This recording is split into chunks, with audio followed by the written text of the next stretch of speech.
Sjeća se da sam ja 83. 4. počeo da nosim, da se branim od starijih delikvenata. Negde 84. 5. upoznajem na Bezistanu Legiju, spajam zvezdarsku ekipu sa Novobeogradskom, selim se u Braće Jerkovića 50, vucaram sa sobom Žabca i Kneleta, kupim ljude sa Čubure, kupim ljude iz Boleča, sve ono i kreće neko šibanje sa Zvezdarom. Najviše smo imali problema sa Šljukom, Osmanom, onim cinkarošima, braćom Kizom i Bucom.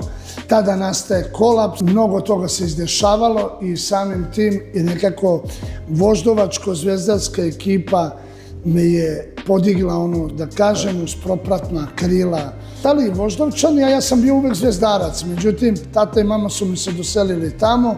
Ja možda na ruke mogu da izbrojim koliko sam puta spavao u Braći Jerkovića.